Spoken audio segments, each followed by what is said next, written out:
Well, the first thing that I was thinking about in terms of the conference was looking at the title about development futures.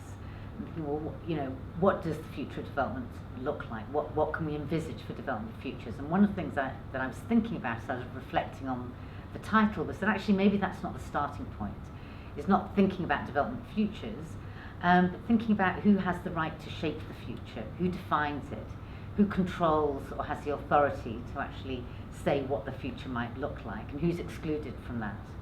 So a lot of my talk was going through, in a sense, who owns the future, who shapes the future, and who has the capacity to aspire, and who's kind of excluded from that aspiration. Well, that was the point, that we don't know what it looks like, because there's multiple futures, there's imaginings of what the future might look like. And so my argument, I suppose, is actually the antithesis of that question, because the argument is that the future has been foreclosed, it's predetermined. And it's predetermined because we have goals and targets and future scenarios within the development industry. So, for example, we have the Millennium Development Goals, that by 2015, this is what we'll have achieved. Now, they're laudable goals, we might all agree with them, but they have foreclosed the option of what the future might look like, because everything is then directed towards achieving those targets. Development is a very unreflexive discipline, machine, industry. It's unreflexive because it is about targets, and it is about goals, and it is about the future. And so we don't tend to really look at lessons learned or continuities over time, and I think that's one of the big issues, that history matters, and we need to take that very seriously, and we need to consider it. It's very short term, development's very short term, and it has a short historical lens.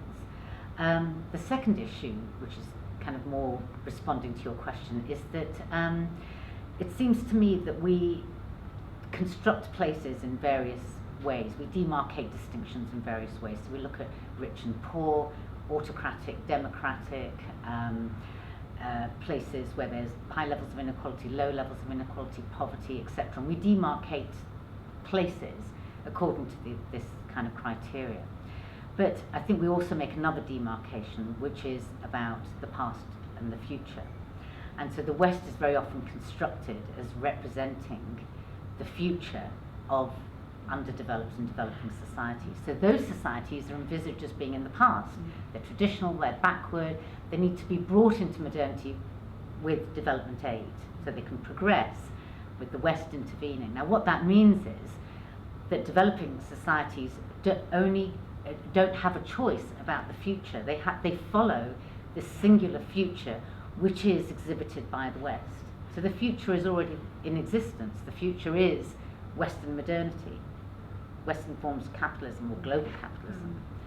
And so that's my main argument, is that because we envisage other places as existing in the past, as being traditional, and they have to be brought into modernity through development aid or interventions, that the West already represents the future. What other future can you strive for?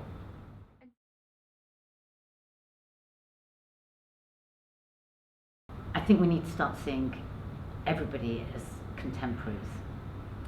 That we don't think about people as being in the past or traditional, modern, and we don't demarcate and distinguish in that way. That we have global issues, global problems, and we need to start seeing people as being contemporaries. And we can't really construct kind of common humanity or create a sort of process by which we can all engage in this project if we continuously demarcate and divide people.